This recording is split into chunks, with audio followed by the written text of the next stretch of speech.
జై బాబా జై జై బాబా అండి. అవతార్ మెహర్ బాబా కి జై. అందరికీ జై బాబా అండి. ప్రభు ఇచ్చిన అవకాశంలో ప్రార్థనా గీతాన్ని సుశీల వెంకట్రావు గారు పాడతారు. బుక్ రీడింగ్ అనంతరం హారతికి అల్లూరి శ్రీనివాస్ గారు రెడీగా ఉంటారు. జై బాబా అండి. సుశీల గారు.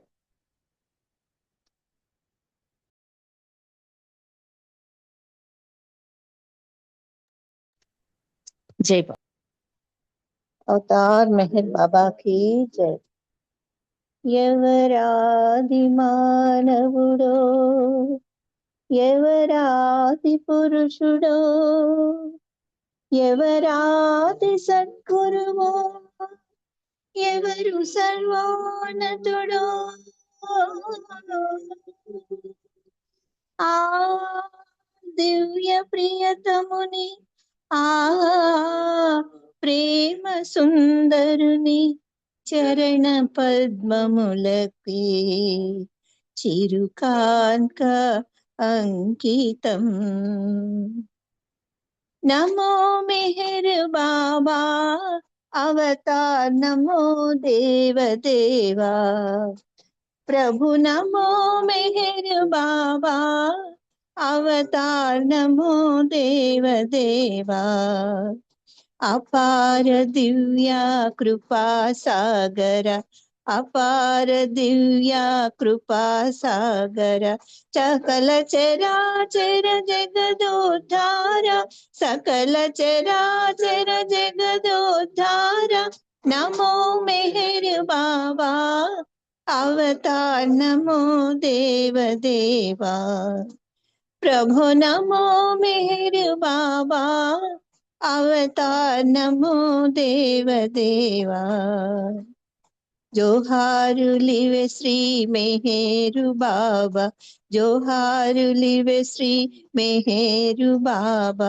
మహిని జనించిన మానవ రూప, మహిని జనించిన మానవ రూప, ఇహ పరానంద జీవనమీవా, ఇహ పరానంద జీవనమీవా. భవభయ భంజన పరమ పావన, భవభయ భంజన పరమ పావన. నమో మెహర్ బాబా అవతార్, నమో దేవదేవా ప్రభు, నమో మెహర్ బాబా అవతార్, నమో దేవదేవా. అజ్ఞానాంధత అంతము చేసి, అజ్ఞానాంధత అంతము చేసి, దివ్య విజ్ఞాన దృష్టిన సంగి, దివ్య విజ్ఞాన దృష్టిన సంగి. హరిషడ్వర్గము అంతరింపగా, హరిషడ్వర్గము అంతరింపగా, ఔయయ మోక్షం బను గ్రహింపుము, ఔయయ మోక్షం బను గ్రహింపుము.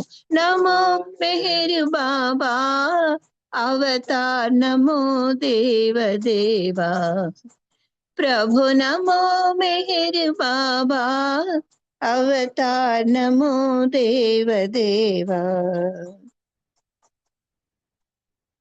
జై మెహర్ బాబా జై, జై మెహర్ బాబా జై, జై మెహర్ బాబా జై, జై మెహర్ బాబా జై, జై మెహర్ బాబా జై, జై మెహర్ బాబా జై, జై మెహర్ బాబా జై, జై మెహర్ బాబా జై, జై మెహర్ బాబా జై, జై మెహర్ బాబా జై, జై మెహర్ బాబా జై, జై మెహర్ బాబా జై, జై మెహర్ బాబా జై, జై మెహర్ బాబా జై, జై మెహర్ బాబా జై, జై మెహర్ బాబా జై, జై మెహర్ బాబా జై, జై మెహర్ బాబా జై. అవతార్ మెహర్ బాబా కి జై. జై బాబా మహారాజ్. అందరికీ జై బాబా అండి. జై బాబా అండి. చక్కటి ప్రార్థనా గీతంతో ప్రభువుని ఆహ్వానించినందుకు మీకు వెంకట్రావు గారికి ధన్యవాదాలు. జై మెహర్ బాబా. మనం సద్గురు కార్యసరళి అని గత కొన్ని రోజులుగా చదువుకుంటున్నాం.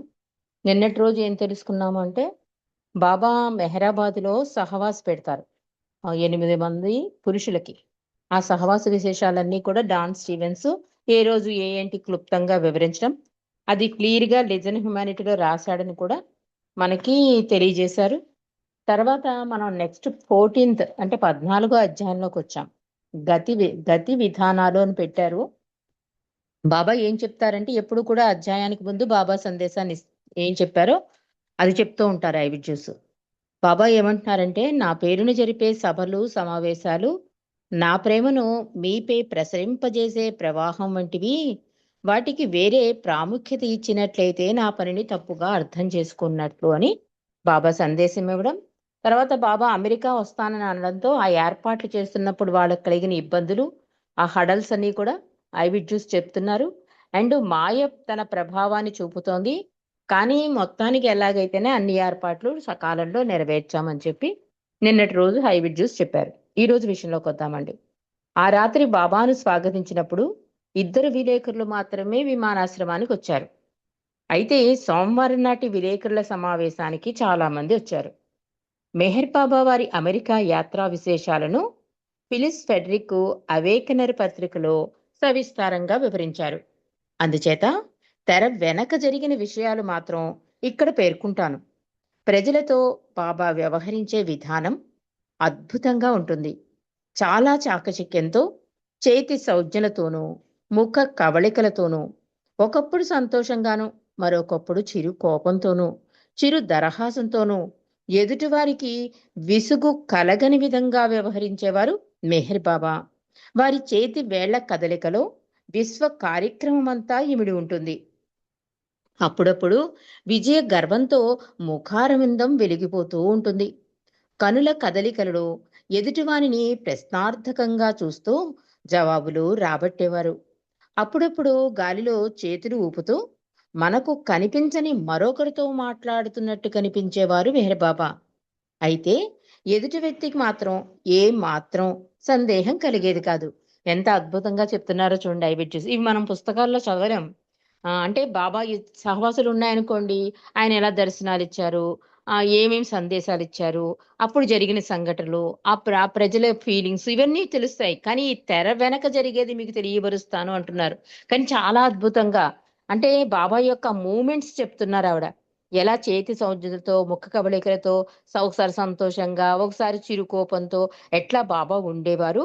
అంతేకాకుండా ఆయన చేతి కదలికల్లోనే విశ్వ కార్యక్రమం చేసేసుకుంటూ ఉండేవారు. కానీ ఆయన ఎదురుగుండా ఉన్న వ్యక్తికి మాత్రం ఆయన ఏం చేస్తున్నాడు అన్నది అర్థమయ్యేది కాదు. అంటే వాళ్ళకి ఏ సందేహం కలగకుండా అంత నేచురల్ గా వాళ్ళకి దర్శన భాగ్యాన్ని ఇచ్చేవాడు తండ్రి అని చెప్తోంది ఐవిడ్యూస్. విమానాశ్రమంలో బాబా దిగిన వెంటనే పెద్ద పెద్ద అంగలతో మా వైపు నడుచుకుంటూ రావడం మాకు ఆశ్చర్యాన్ని కలిగించింది. దూర ప్రయాణపు అలసట ఏ మాత్రం కనిపించలేదు బాబాలో. హోటల్ గదిలోకి వెళ్ళాక కార్యకర్తలతో అనేక విషయాలు చర్చించారు. చార్మియాన్ని, ఆమెను వివాహం చేయదలుచుకున్న యువకుడిని పిలిపించారు. నన్ను కూడా పిలిచారు. నాకు వారి వివాహం ఎంత మాత్రం ఇష్టం లేదు. అయితే బాబా ఈ వివాహం జరగాలి అన్నారు. ఆ ఇరువురికి గల గత జన్మ సంబంధమైన కర్మ కారణంగా ఈ వివాహం అవసరం అన్నారు బాబా. బాబా చిన్నతనంలో తల్లిచ్చిన తన వేలికి ఉన్న ఉంగరాన్ని తీసి అతనికిచ్చి చార్మియాన్ వేలికి తొలగమన్నారు బాబా. సెప్టెంబర్లో కానీ అక్టోబర్లో కానీ వారి వివాహం జరిపించమన్నారు. ఎందుకంటే వారి వివాహం ద్వారా తన విశ్వ కార్యక్రమం నెరవేరాలి అన్నారు బాబా. మరునాడు నన్ను పిలిచి ఆనందంగా ఉన్నావా జూస్ అని అడిగారు. నేను లేదు అని సమాధానం ఇచ్చాను. ఏడుపొచ్చింది. బాబా నాకేసి తీవ్రంగా చూశారు. నీవు నన్ను దేవుడివని నమ్ముతున్నావు. అలాంటప్పుడు సంతోషంగా ఎందుకు లేవు? నాకు అంతా తెలిసిననే విషయం నీకు తెలియదా అడిగారు బాబా. బాబా, నా హృదయం ఒప్పుకుంటోంది, అయితే నా మనసు కలవర పెడుతోంది అన్నాను. బాబా తన జేబు రుమాలతో నా కళ్ళు తుడిచి ఆ రుమాలు నాకిచ్చి జాగ్రత్త పెట్టుకోమన్నారు. అంటే ఈ జ్యూస్ ఎంత అదృష్ట భాగ్యశాలో చూడండి. వాళ్ళ అమ్మాయి కూడా, చార్మియాని కూడా బాబా వర్క్ లో తలమునకలైపోతూ ఉండు. చాలా అద్భుతంగా తన పాత్ర నిర్వహిస్తోందని బాబా మెచ్చుకుంటారు కూడా చార్మియాన్ని. అలాంటి ఆమెకి బాబా తన తల్లి బాబాకి ఇచ్చిన చిన్నాటి ఉంగరాన్ని ఇచ్చి వాళ్ళకి యాక్సెప్ట్ చేయడం వల్ల ఎంత అదృష్ట భాగ్యశాలులు. అంతేకాకుండా ఒక రకంగా చూసికి చెబుతున్న ఈ మాటలు మనకు కూడా వర్తిస్తాయండి. ఒకసారి దేవుడిని ఆయన నమ్ముతున్నా కూడా ఒక్కొక్క బాధ విషయంలో, ఒక కష్టం విషయంలో మనం అది మరిచిపోయి మన బాధకి ఎక్కువ ఇంపార్టెన్స్ ఇస్తాం. బాబాకి చెప్పడం మర్చిపోతూ ఉంటాం. అందుకని బాబా ఏం చెప్తున్నారు ఇక్కడ, ఒకసారి తీవ్రంగా చూశారు. నువ్వు సంతోషంగా ఉన్నావా అంటే నిజంగా భగవంతుడి సాన్నిధ్యంలో ఉన్నప్పుడు సంతోషంగా ఉన్నానని చెప్పలేదు ఆవిడ. ఎందుకంటే మనసుకి లొంగిపోయింది ఆవిడ. హృదయం కన్నా మనసుకే ఎక్కువ ఇంపార్టెన్స్ ఇవ్వడం వలన ఆవిడ ఏడుపుల ఏడిచింది బాబా ఎదుట. అందుకని బాబాతో పూర్తిగా నిజాయితీగా చెప్పేసింది, బాబా నా హృదయం ఒప్పుకుంటోంది నువ్వు దేవుడివని, అయితే నా మనసు కలవర పెడుతోంది అంటే దానికే ఇంపార్టెన్స్ ఇవ్వడం వలన అది ఎక్కువైపోయింది, హృదయ భాష మనం వెళ్ళలేకపోతున్నాం. బాబా తన జేబు రుమాలతో నా కళ్ళు తుడిచి ఆ రుమాలు నాకిచ్చి జాగ్రత్త పెట్టుకోమన్నారు. బాబా అన్నారు, చూడు ఇంత మాత్రం బాధ భరించలేవా అంటూ తన కుడి చేతి బొటను వేలిని చూపుడు వేలుతో కలిపి చూపించారు. అంటే మనం కొంచెం అంటే మనం ఎలా చూపిస్తామండి, చూపుడు వేలు ఈ ఫింగరు కలిపి ఇంత అంటాం కదా, కొంచెం ఆ కొంచాన్ని చూపించారట. అంటే ఇంతే నీ బాధ ఇంతే. బాబా కూడా అంటారు, 100% నీ బాధలు ఉన్నాయనుకో 80% నేను తీసుకుని 20% నీకు ఇస్తాను, దానికే నువ్వు అమ్మో బాబోయ్ అంటావు. ఎందుకంటే పూర్తిగా నేను తీయలేను, నీ కర్మలో ఇంటర్ఫీర్ అవ్వలేను, కానీ తట్టుకునే శక్తిని ఇస్తాను అనడానికి ఏంటంటే ఆ తట్టుకునే శక్తి వరకే మనకి ఇస్తాడు. బాబా కూడా అంటారు, నీటి వరకు ముంచేస్తాడు కానీ ఆ తల మునగనివ్వట, అంటే కళ్ళ వరకు వచ్చేస్తాయి నీళ్లు ఆ కష్టం, కానీ మనం మునుగుతా అంటే జుట్టు పట్టుకు పైకి లాగేస్తాడు, ఇరిచ్చో బాబూజీ అంటారు. అట్లాగా అంత కష్టం వచ్చినప్పుడు ఆయన చేతులు కట్టుకుని కూర్చోడు, ఏదో రకంగా సాయం అందిస్తాడు. ఎందుకంటే మన కర్మఫలం ఇప్పుడు అనుభవించకపోతే మళ్ళీ జన్మకి పాసాన్ అవుతుందని ఆయనకి తెలుసు కనుక ఆ కర్మ టైంలో ఆయన వెనకుండి ముందుండి నడిపిస్తూ ఉంటాడు. మనకు ఒక కథ కూడా ఉంది. ఒక సాధకుడు ఆ సుఖంలో కష్టంలో అంటే తను తలుచుకున్నప్పుడల్లా భగవంతుడు ప్రత్యక్షమవుతూ ఉంటాడు, భగవంతుడితో నడుస్తూ ఉంటాడు. ఒకసారి అతను చాలా కష్ట సమయంలో ఉన్నప్పుడు భగవంతుడు పక్కన నడుస్తున్నట్టు భావన కలగదు, అంటే ఎప్పుడు అడుగులు పడుతూ ఉండేవన్నమాట, తన అడుగులు భగవంతుడి అడుగులు. అతను కష్ట సమయంలో భగవంతుడి అడుగులు కనిపించవు. చాలా బాధ అనిపిస్తుంది సాధకుడికి, అయ్యో నేను భగవంతుడిని ఇంత నమ్ముతున్నాను, ఇంత ప్రేమిస్తున్నా, ఇంత పూజలు చేస్తున్నాను, కష్ట సమయంలో నన్ను వదిలేశాడు భగవంతుడని తీవ్ర ఆవేదనకు లోనైతే భగవంతుడు ప్రత్యక్షమయ్యి ఎందుకు బాధపడుతున్నావు అంటే, భగవంతుడా నువ్వు కరుణామయుడు అంటారు కదా, నేను సుఖంగా ఉన్నప్పుడు అన్నసేపు నాతో ప్రయాణం చేసావు, నేను కష్టంలో ఉన్నప్పుడు చూడు నా అడుగులే కనిపిస్తున్నాయి, నీ అడుగులు కనిపించట్లేదంటే భగవంతుడు నవ్వుతాడు. ఆ అడుగులు నావి, నా చేతుల్లో నిన్ను ఎత్తుకుని నడుస్తున్నాను కనుక నీ కాళ్ళ పాదాలకు అడుగులు పడలేదు, నా అడుగులు పడ్డాయి ఎందుకంటే నేను ఎత్తుకుని నిన్ను నడుస్తున్నాను కనుక. అందుకే బాబా అంటారు, కష్టం వస్తే ముందు నేను వెళ్ళి అక్కడుండి నీకు ఆ కష్టాన్ని నీ దగ్గరికి రాకుండా ముందు నేను వెళ్ళి నించుంటాను, ఆ తర్వాత నీకు వస్తుంది కష్టం అంటారు. అంతలా కాసేస్తాడండి అవతార పురుషుడు. దీనికి జ్యూస్ని కూడా బాబా ఏమంటున్నారు, నీకు వచ్చిన కష్టం చాలా ఈ సుమంత అని చెప్తున్నారు. నేను జీసస్ గా వచ్చినప్పుడు తలపై ముళ్ళ కిరీటం పెట్టి సిలువ వేసి బాధించారు, నన్ను కొట్టారు, రక్తం చిందేటట్లు మేకులు గుచ్చారు, ఇంత చిన్న కష్టాన్ని భరించలేవా నీవు అన్నారు బాబా జ్యూస్కే చూసి. అవును బాబా, నాకు ఆ దివ్యానందం లేదు అనాలనిపించింది. భగవద్ వచనంలో బాబా చెప్పినట్లు అవతారులు బాధలో కూడా ఆనందం అనుభవిస్తారు. ప్రపంచంలోని తన బిడ్డలందరూ అనేక రకాలుగా వ్యాధులతోనూ నిరాశ నిస్పృహలతోనూ పేదరికంతోనూ వేదన పడుతున్నప్పుడు ఇక్కడ బాబా తన అమూల్యమైన సమయాన్ని నన్ను ఊరడించడానికి వ్యర్థం చేస్తున్నారు అనిపించింది అంటున్నారు జ్యూసు. నిజమే కదా పాప, బాబా కూడా అసలు ఎంత అద్భుత అవతారం అంటే, బాబా అంటారు, నువ్వు నా మీద పూర్తిగా ఆధారపడి జీవిస్తే నీది నా బాధ్యత అయిపోతుంది అంటే, ఎంత విశ్వ కార్యక్రమంలో ఉన్నా పక్కన పెట్టేసి ఆయన పరుగు పరుగున వచ్చి మన కష్టంలో మనకి అండగా నిలబడతాటండి. ఇక్కడ జ్యూస్ కూడా ఏం చెప్తోంది, నేను చిన్న విషయానికి ఎంత బాధపడి, అవును బాబా నువ్వు ఉన్నావు అనే ధైర్యం నేను లేకుండా ఏడ్చేశాను, అది ఎంత అనవసరం నాకు ఇప్పుడు తెలుస్తోంది బాబా చెప్పాక. బాబా ఏమన్నారు, జీసస్ గా వచ్చినప్పుడు ప్రతి అవతారం అంతేనండి, అవహేళన చేశారు, అపహాసం చేస్తారు, అవతారం ఉన్నంతసేపు గుర్తించరు. మానవుల్లో మార్పు రావాలి అన్నది కూడా బాబా అందుకే. ఎందుకు ఎలాంటి మార్పు రావాలి, మనం ప్రెజెంట్ ఎప్పుడూ పట్టుకోం, గతాన్ని పూజిస్తాం, వర్తమానాన్ని విస్మరిస్తాం, ఫ్యూచర్ కోసం అంటే భవిష్యత్తు కోసం ఎదురు చూడడం వల్ల వచ్చిన బాధలు ఇవన్నీ కూడా. బాబా ఏం చెప్తున్నారు, జీసస్ గా వచ్చినప్పుడు నన్ను ముళ్ళ కిరీటం పెట్టారు, సిలువ వేసి మేకులేసి గుచ్చారు, ఆ బాధ కన్నానా ఈ బాధ అని అడుగుతున్నారు బాబా.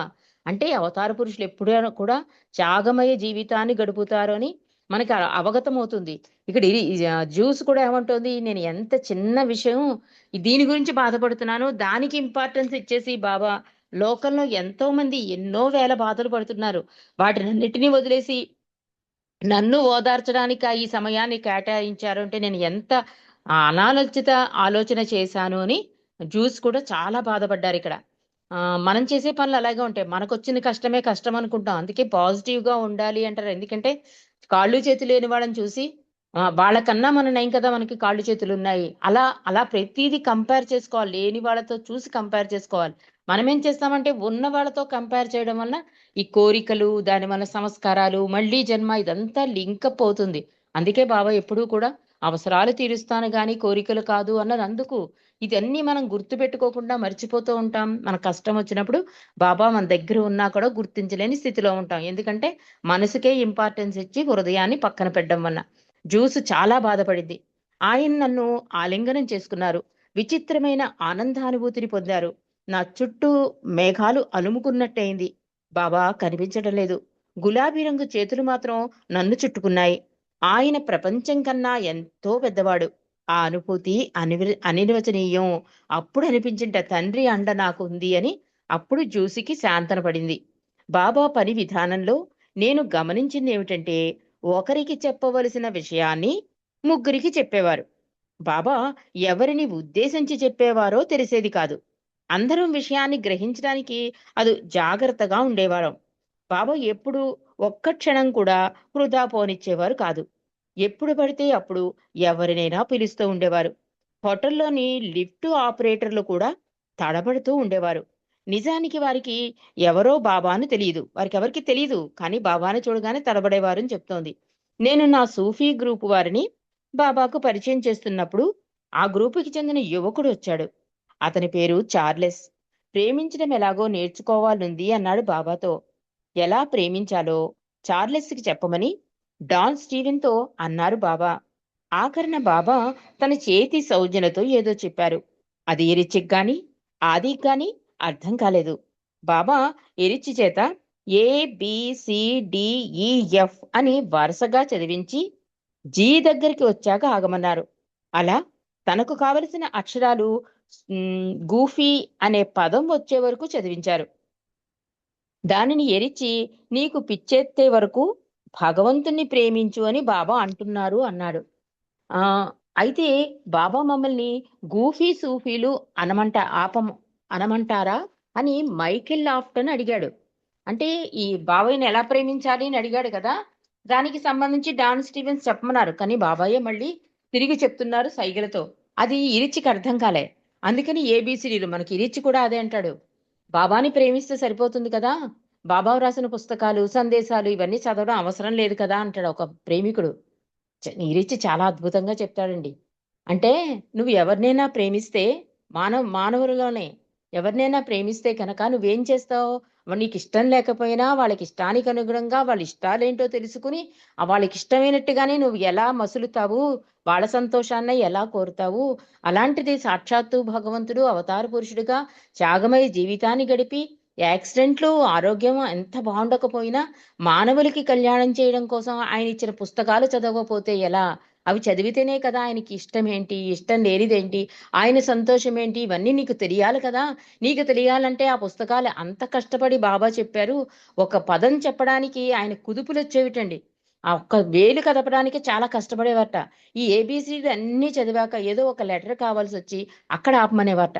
మళ్ళీ ఏబిసిడి అన్నీ చదివారట. అలాగా బాబా ఎంత కష్టపడ్డారో మీకు అసలు తెలుసా? నిజంగా బాబాని ప్రేమించిన వాడివైతే ఆయన ఇష్టాలు తెలుసుకోవడం కోసమైనా ఆ పుస్తకాలు చదవాలి కదా అని ఇరిచ్ అంటాడు. అలాగే ఇక్కడ బాబా చూడండి ఏబిసిడి అన్ని చెప్పించి ఆ జీ లెటర్ వచ్చే వరకు, ఆ గూఫీ అనే పదం వచ్చే వరకు ఆ చదివించి వచ్చాక దాని అర్థం ఇరిచి చెప్తున్నాడు. భగవంతుని ప్రేమించడం అంటేట నీకు పిచ్చెత్తే వరకు భగవంతుని ప్రేమించని బాబా అంటున్నారని అన్నట. అంటే అక్కడ మైకేల్ లాఫ్టన్ అంటున్నాడు సూఫీలనైతే గూఫీ సూఫీలు అనమంటారా అని ఒక అతను అడిగాడు. దానికి ఐవిడ్జూస్ చెప్తున్నారు. 1956లో బాబా న్యూయార్క్ వచ్చినప్పుడు మా అందరిలాగే బాబా దర్శనం కోసం ఈ మైకేల్ లాఫ్టన్ కూడా వచ్చాడు. అతను బాబా ఎడమ చెంప మీద ముద్దు పెట్టుకుని నవ్వించాలని ఉందని నాతో చెప్పాడు. డెల్మోనికా హోటల్లో మొట్టమొదటిసారిగా అతను బాబాను కలిసినప్పుడు బాబా తన ఎడమ చెంప మీద ముద్దు పెట్టుకోమని సైగ చేశారు. అతను అయోమయంలో పడి బాబా నేనిక్కడికి వస్తానని మీరు ఊహించలేరు కదా అని అడిగాడు అతను. దానికి బాబాతో పాటు ఆది ఎరిచ్చులు కూడా నవ్వుకున్నారు. ఆ విధంగా మైకిల్ యొక్క 2 కోరికలు తీరాయి. అంటే అతను మనసులో అనుకున్నాడు, హృదయ అంటే మనం ప్రార్థన చేస్తూ ఉంటామండి, హృదయ నివాసి సర్వాంతర్యామి అని. బాబా ప్రతి సహవాసులో కూడా ఆయన సర్వాంతర్యామి అని, అందరి హృదయాలు తెలిసిన వాడని మనకి అవగతం అవుతూ ఉంటుంది. ఇక్కడ కూడా అంతే. ఈ మైకెల్ లాఫ్టన్ అడిగాడు కదా సూఫీ గూఫీలని, అతని గురించి చెప్తోంది ఐవిడ్ జ్యూస్ సప్లిమెంటరీలో. అతను ఫస్ట్ టైం బాబాని చూసినప్పుడు ఈ జ్యూస్ తో అన్నట్ట, నేను బాబా ఎడమ బుగ్గ ముద్దు పెట్టుకోవాలి, అలా ముద్దు పెట్టుకుని ఆయన నవ్వుకోవాలి అని. అసలు సందర్భం లేని ఆలోచన. ఆ ఆలోచన అతను ఒక్కడే అనుకున్నాడు మనసులో. కానీ తీరా అక్కడికి వెళ్ళేసరికి బాబా ఏం చెప్పారు? ఎడం బుగ్గ మీద ముద్దు పెట్టుకోమన్నారు. ముద్దు పెట్టుకున్నాక అతను అయోమయంలో పడ్డాడు. అసలు బాబా నేను వస్తానని నీకు తెలియదు కదా, అసలు ఇది ఎలా సాధ్యము అంటే వెంటనే ఆదిని ఇరిచ్చినవ్వారు. ఎందుకంటే వాళ్ళకి తెలుసు కదా బాబా భగవంతుడని. అతనికి ఇంకా అనుభవం అవ్వలేదు కనుక వాళ్ళు నవ్వారు. దాంతో అతని కోరిక తీరిందని ఐవిడ్యూస్ చెప్తున్నారు. బాబా అంటున్నారు, మీరు ముసలివారిలా కనిపించకుండా ఉండాలంటే ఎప్పుడూ నవ్వుతూ ఆలోచనలోనూ, మాటల్లోనూ, పనుల్లోనూ, చూపుల్లోనూ ఆనందంగా ఉండండి. నిజంగా ఆనందంగా లేనప్పటికీ ఆనందంగా కనిపించండి. మీలో సగం మందికి పైగా వెల్లుల్లి తిన్న మొహాలుగా కంపు కొడుతున్నారు. అంటే గార్లిక్ ఫేసులతో ఉంటున్నారు అని చెప్తున్నారు బాబా. వెల్లుల్లి వాసన అందరికీ అంటుకుంటుంది. అది అంటు రోగంలా వ్యాపిస్తుంది. అందరూ దూరమవుతారు. అందుచేత ఏడుపు ముఖాలు పెట్టక నవ్వుతూ కనిపించండి. అది దైవీ గుణం. ఇతరులకు సహాయం చేస్తుంది. మీరు నన్ను దేవుడిగా స్వీకరిస్తే నా మాటే మీకు సర్వం. నా మాటల్ని హృదయపూర్వకంగా అనుసరించండి. లేకపోతే అది రోజూ వినే మాటలాగే ఉంటుంది. మీరు నన్ను దేవునిగా స్వీకరిస్తారు, కానీ నా మాట పట్టించుకోరు అన్నారు మెహర్ బాబా. ఇక మెహర్ బాబా మెసేజ్‌లో ఒక సందేశం ఇచ్చారండి. ఆ తర్వాత చదువుకుందాం. అంటే ఈ సహవాసలో ఈ మైకేల్ లాఫ్టన్ అన్న సంగతి, అంటే అంతకుముందు అతను చేసుకున్న దర్శన విశేషాలతో పాటు బాబా గార్లిక్ ఫేసులు అంటే నాకు ఇష్టం ఉండదన్న సంగతి కూడా జ్యూస్ ఇక్కడ మనకి తెలియజేశారు. బాబా చిరునవ్వుతో ఆమోదర ముద్రను చూపించారు. అంటే గూఫీ సూఫీలు అనమన్నాడు కదా, అలాగే అనమని బాబా చిరునవ్వుతో ఆమోద ముద్ర చూపించారు. అప్పటి నుండి బాబా మమ్మల్ని గూఫీ సూఫీలు అని పిలవసాగారు. బెర్నీ అంటే బాబాకు చాలా ఇష్టం. బాబా పర్యటన విషయంలో ఆశించినంత ప్రచారం చేయలేకపోయాడు. ఆ విషయం బాబాకి చెప్పినప్పుడు, అవును నాకు తెలుసు, అందులో అతని తప్పేం లేదు, నా పని బాగా చేయాలనుకున్నాడు. సగం అతని కలవరపాటు, మిగతా సగం నా కర్తృత్వం అన్నారు మెహర్ బాబా. మరుసటి ఉదయం బాబాతో ఉన్నప్పుడు అకస్మాత్తుగా బాబా అన్నారు, ఈ పర్యటనలో పాల్గొనడానికి డబ్బు కోసం నీ కారు నమ్మేశావు కదా అని కారు వాళ్ళతో అన్నారు. బెర్నీ ఆశ్చర్యంతో అవునని చెప్పాడు. బాబా ఎనర్జీతో వసూలు చేసిన సొమ్ములోంచి బెర్నీకి $500, అంటే నాకు జ్యూస్‌కి $5, లడ్డుకి $3, అలాగే డాన్ స్టీవెన్స్‌కి తనకి చిన్న మొత్తాల చెక్కులను ఇవ్వమన్నారు. బాబా ఇలా చేయడంలో ఏదో అర్థం ఉందని గ్రహించాం. ఎనర్జీ తన చెక్కును క్యాష్ చేసుకోనని చెప్పింది. బాబా కోరిక ప్రకారం మేము చెక్కులను క్యాష్ చేయడానికి నిశ్చయించుకున్నాం. ఎందుకంటే అది బాబా కార్యంలో ఒక భాగం. బాబాను కలిసిన తర్వాత బెర్నీ తను పరిష్కరించవలసిన సమస్యలు చాలా ఉన్నాయని, కానీ బాబా సన్నిధిలో అవి అంత ముఖ్యమైనవి కావని అన్నాడు. ద బ్లాక్ నార్సిసన్ అనే బుక్కులో చెప్పిన సన్యాసి కథ గుర్తుకొచ్చింది. వంటింటి తోటలో కూరగాయలు సరిగా పండించడం లేదని ఒక సన్యాసికి మదర్ సుపేరియర్ చివాట్లు పెట్టింది. హిమాలయాల అందంతో పరవశించిన సన్యాసిని బంగాళదుంప ముక్కలు నాటడం మరిచిపోయింది. అంటే హిమాలయాల సౌందర్యం కంటే బంగాళదుంపలు అంత ముఖ్యం కావన్నమాట. ఈ కథ నాకు కొంచెం అర్థం కాలేదండి. దీని వివరణ రేపు మనం తెలుసుకుందాం. అవతార్ మెహర్ బాబా కీ జై. జై బాబా అండి. శ్రీనివాస్ గారు.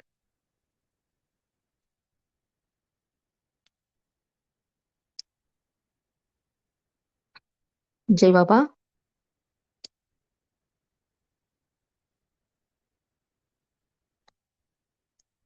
హలో, అల్లూరి శ్రీనివాస్ గారు. ఓకే, ఉమారాణి గారు మీరు పాడతారా హారతి?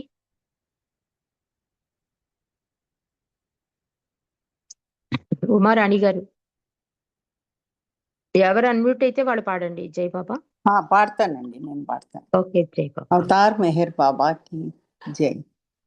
आदि सचेतन शांति निकेतन आदि सचेतन शांति निकेतन नमो ब्रह्मावो मेहर प्रभु आरती अपनावो मेहर प्रभु आरती अपनावो प्रेम दीप मैं ये जलाऊं निविड़ अंधेरा मिटता पाऊं अपना सब कुछ तुम्हें छड़ाऊं अपना सब कुछ तुम्हें छड़ाऊं तुम मुझको सरसाओ मेहर प्रभु आरती अपनावो मेहर प्रभु आरती अपनावो जीवन की हर सांस हमारी बन जाए प्रभु गति तुम्हारी हे करुणा कर लीलाधारी हे करुणा कर लीलाधारी तुम करुणा बरसाओ मेहर प्रभु आरती अपनाओ मेहर प्रभु आरती अपनाओ बनिहारती जीवन मेरा आदि अंत का लय हो घेरा बनिहारती जीवन मेरा आदि अंत का लय हो घेरा खुले नयन और दिखे सवेरा खुले नयन और दिखे सवेरा तुम मुझ में छा जाओ मेहर प्रभु आरती अपनाओ मेहर प्रभु आरती अपनाओ आदि सचेतन शांति निकेतन नमो ब्रह्माओ मेहर प्रभु आरती अपनाओ मेहर प्रभु आरती अपनाओ అవతార్ మెహర్ బాబా కి జై థ్యాంక్ యూ రజని అందరికి జై బాబా అండి థ్యాంక్ యూ బాబా జై బాబా అండి అందరికీ జై బాబా జై బాబా అమ్మ అందరికీ జై బాబా అండి జై బాబా అందరికీ జై బాబా జై మెహర్ బాబా బాబా అండి అందరికీ జై బాబా జై బాబా అండి రజనీ మేడం గారు చక్కటి విషయాలు చెప్పారమ్మా జై బాబా అందరికీ జై బాబా అండి జై బాబా జై బాబా